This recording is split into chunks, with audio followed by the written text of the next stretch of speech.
Hi, Steve Gamache here with another Chef Knives to Go quick look product review, and this time we are looking at the Takayuki Damascus hammered Gyuto 240mm knife.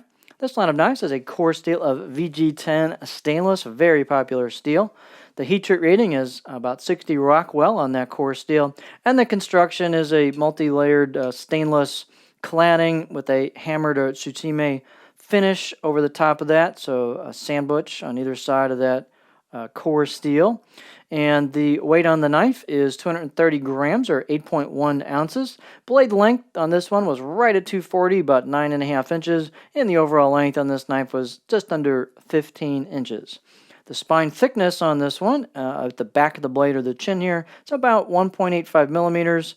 And we pretty much hold that pretty well all the way through till we hit the grind of the knife. This does not have much at all in the way of distal taper until you get to the grind of the knife, so it's a pretty stout blade. The blade height is about 50 millimeters at the back of the blade, and the handle is their nicely finished dyed Pakka-wood, resin impregnated wood handle with a partial tang to lighten the weight just a little bit on the handle. Let's take a close-up look at this blade. These are nice looking blades in person. So here's the hammered finish, and it's a little hard to see, but there's your screened on. It's not embossed or anything. It's screened on kanji and logo and information. And then you've got your layers showing towards the core, where it ground down towards the core steel. It's a little bit better look at it right there. So it's an attractive blade.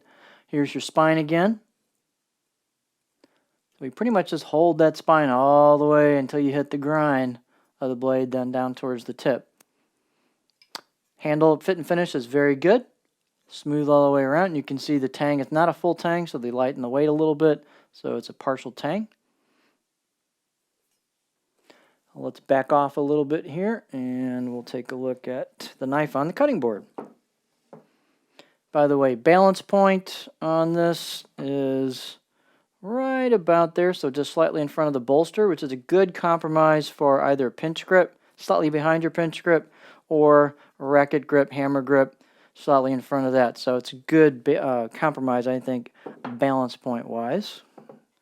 Move my sheet there, get that back. So let's take a look at it on the board.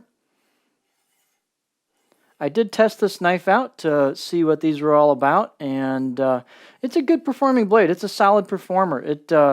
The tip is not especially thin. You saw there was not a lot of distal taper to it, so you're going to get some lift doing horizontal cuts and onions and that kind of stuff. And so it's not a laser type tip, but it's reasonably thin at the edge, and I think it's just a pretty solid all-around knife. You can see the profile's rather curvy, just a touch of flat spot at the heel, not much, and a fair amount of belly towards the tip. I can get about right there before I start digging the tip in on this board sample. So kind of a nice rocker, not a lot of straight chopper, but I think it'll do pretty well with a variety of techniques. But again, it's not a pure chopper type profile. But again, I thought it was a pretty solid performing knife, and it's just they sharpen up. I sharpened it up out of the box. It was a good solid 6 out of 10. Not a lot of polish on the finish on the edge bevel, but I went ahead and sharpened it, and I do like the way the VG10 on this line sharpens up. I've got a friend with a Santoku, and I've sharpened that a few times, and they keep an edge pretty well, and I think they sharpen quite well, and I don't really seem to get a lot of a burr like you might do in some other ones. So I can recommend their VG10 as pretty solid VG10, at least in my somewhat limited experience, but I've used it a little bit. So there you have just a solid Gyuto, the Takayuki Damascus hammered Gyuto 240mm knife.